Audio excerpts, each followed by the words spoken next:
I am waiting for the slides, and hopefully they will come in a minute. Sorry for bothering you again, but I was asked by the organizers to present twice. And my second subject is neutrality in cyberspace.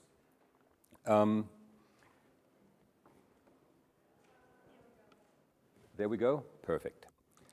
Now, when it comes to neutrality, you must be aware of some general considerations which we should not forget. So the concept of neutrality is rather old. I would even say well established in international law, but it probably is the most contested branch of international law for various reasons. Now, the idea is, of course, very simple. Neutrality comes from Latin. It means neither nor. So if you don't want to be dragged into the armed conflict between two other states, stay out. You will be obliged, especially to act impartially, and the belligerents may not interfere with your rights, so you are being rewarded for the fact that you don't interfere in an armed conflict. Of course, the sources of that law are rather old. Genevieve has already referred to the Hague Conventions of 1907. And indeed, there are only two conventions, the 5th and the 13th of 1907, that deal with neutrality in land warfare and with neutrality in naval warfare. There are, of course, some other drafts, the 1923 Hague Rules on Aerial Warfare that deal with neutrality. There is a San Remo manual that deals with neutrality with regard to naval warfare. But at the end of the day, there are rather old two treaties, experts' opinions of what the law of neutrality is. And if you look at state practice, well, it is far from being uniform. Some states claim that the law of neutrality only applies if there is a declaration of war proper. Others state the hostilities between two other states must be of a certain intensity again. Or they say we are only bound by the law of neutrality if we choose to be neutral. So these are only three of the many positions that exist out there. However, we have to be aware that the law of neutrality serves a distinct object and purpose, which I may summarize by saying the law of neutrality is to prevent the escalation of an ongoing international armed conflict. That also shows you that it's only applicable if two or more states are in a situation of an international armed conflict. The law of neutrality does not apply to non-international armed conflicts, and I would venture to say it does not apply if and to the extent the Security Council has acted under Chapter 7, because there is simply no room for impartiality on part of those states that decide to remain outside the conflict. But if the object and purpose of the law of neutrality is to prevent an escalation of the conflict by, on the one hand, taking into consideration legitimate belligerent interests, and on the other hand, to protect as far as possible those who remain outside the conflict, I don't believe, and I think there are good pieces of evidence in state practice to say that there is no choice on behalf of neutral states whether they want to be bound by at least those rules of the law of neutrality that are essential for arriving at the very object and purpose of that law. That does not mean that the law of neutrality, as it was laid down in the 1907 conventions, applies stock and barrel without any modifications in any international armed conflict. But at least the essential rules that are necessary to arrive at that object and purpose must be observed, both by the belligerents and by those that are not parties to the conflict. So how does that translate into cyberspace, you will certainly ask? Well, first of all, what you have to understand is if it's about protecting neutrals, and I can easily link up to what I've said in the morning, it's also about protecting the sovereignty of neutral states. So if and to the extent that certain parts, components of what we call cyberspace are covered by the protective scope of the territorial sovereignty of a state that has chosen to remain outside an international armed conflict, that cyber infrastructure at least would be protected and must be respected by the belligerents. Secondly, would this also apply to cyber activities? Well, there the answer is less clear because, as we have found out this morning, you cannot easily translate those traditional rules to all aspects that make up cyberspace in its entirety.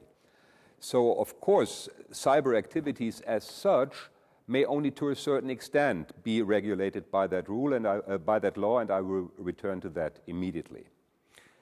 Of course, the interesting thing is that if you look at official statements by states, for example, the United States again, they seem to be of the opinion that those traditional rules have not ceased to apply for the mere fact that this is a new challenge, but they would continue to apply those rules, even though they, of course, admit that those rules may need to be adapted to the new necessities and new exigencies brought about by cyberspace. Now, if we agree that there is an international armed conflict between two states, and now we can enter the discussion with Mike Schmidt again, but I won't bore you with that because my focus here is neutrality and not intensity, then, of course, the belligerents are obliged to respect the neutral sovereignty.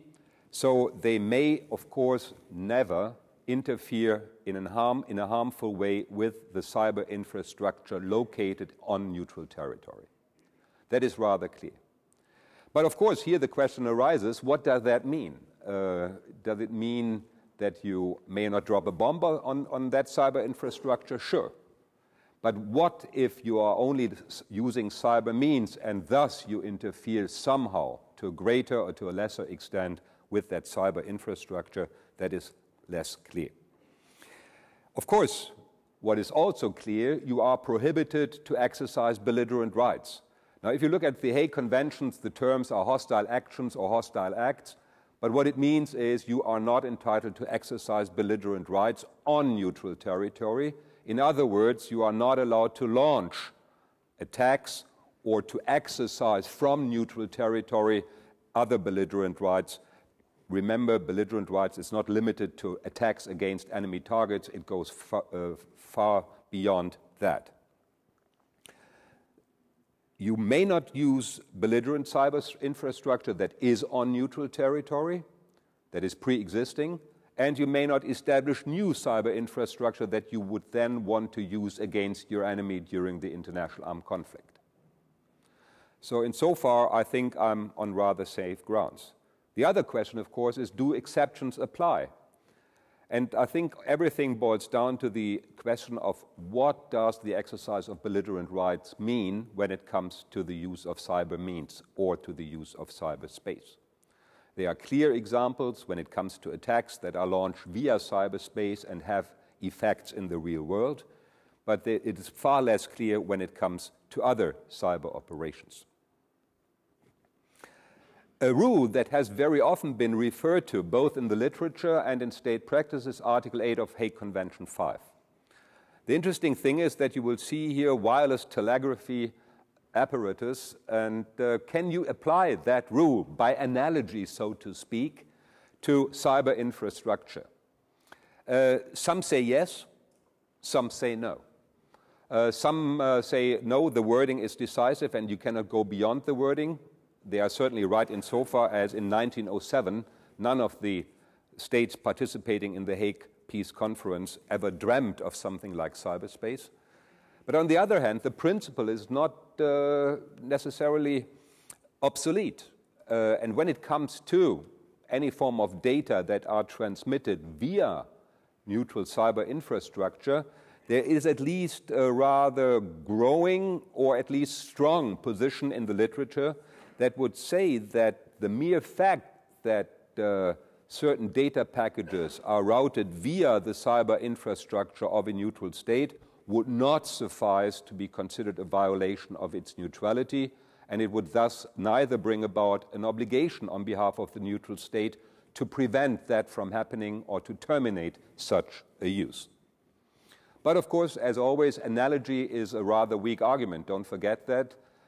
International law is consensual in character, so even if you could, from a legal methodological point of view, apply analogy, that does not mean that this necessarily reflects the consensus of states. So it's not a question of legal art, but it's rather a question of identifying whether that analogy is accepted by states as reflecting the current state of the law. And there is at least a minor or a bigger question mark behind that. The rule that has been more or less extrapolated from Hague Convention 5, Article 8, is the one you see here. That is the Air and Missile Warfare Manual that also addresses this issue, but only in one rule, in Rule 167B. And here you see that the experts that have drafted that manual have come to the conclusion that Article 8 of Hague 5 would be applicable at least to those openly accessible networks such as the Internet. Certainly not to closed networks, so keep that in mind. It's certainly a limitation. The neutral state, however, is also under an obligation. First of all, the neutral state may not tolerate the exercise of belligerent rights from its territory. And certainly, there is an obligation on behalf of the neutral state to terminate any violation of its neutrality by either of the belligerents. That is rather clear. However, don't forget, this, of course, presupposes knowledge.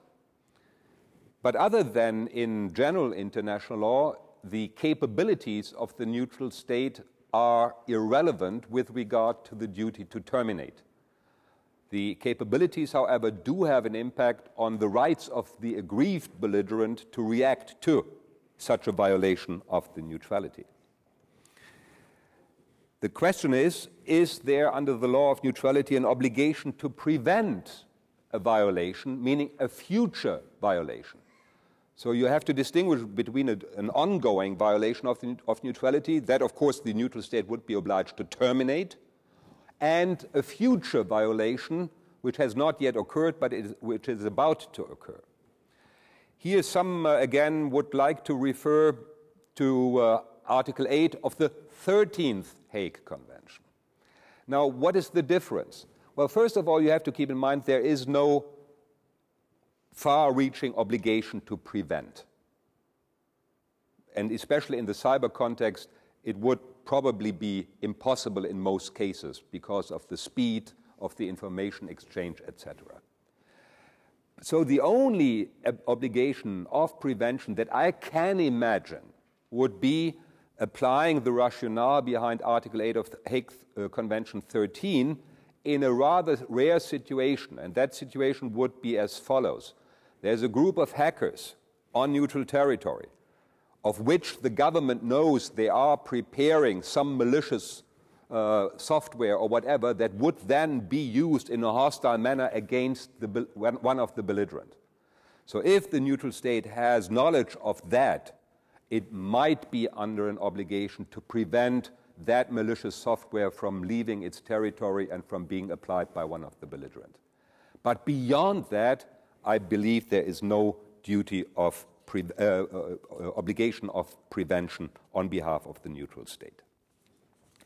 However, if there is a violation of neutrality, and if the neutral state has not reacted, and it does not matter whether it did not take measures to terminate, or whether it has been tolerating exercise of belligerent rights, then the neutral state either is in violation of its obligations under the law of neutrality, and if that is so, then the aggrieved belligerent may, instead of the neutral state, terminate that violation.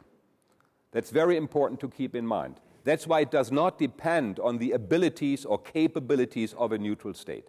It suffices if that state is merely unwilling to terminate the violation of its neutral status, or it is unable. That also suffices.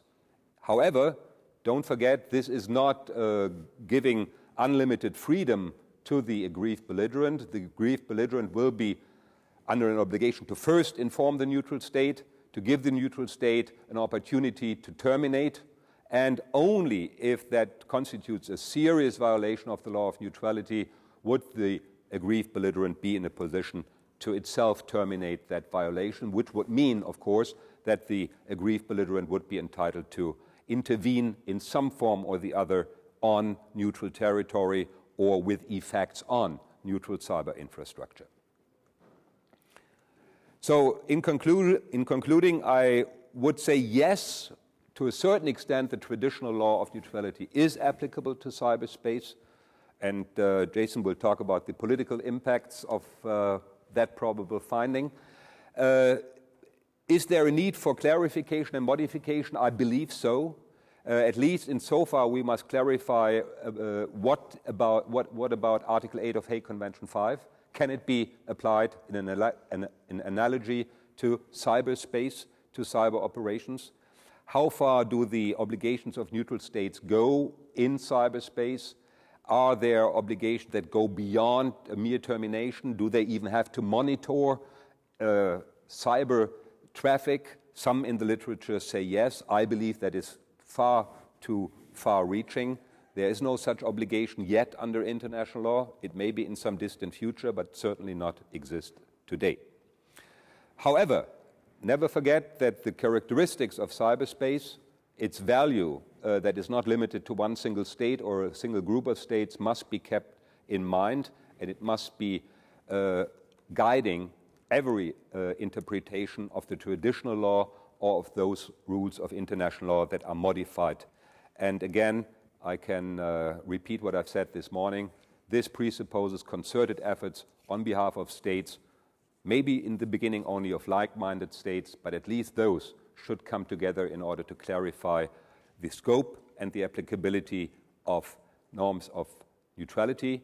And please do never ever confuse cybercrime, regulations of cybercrime, with the law of armed conflict and the law of neutrality. That would certainly not be in the interest of your respective government or of international law in general. Thank you for your attention.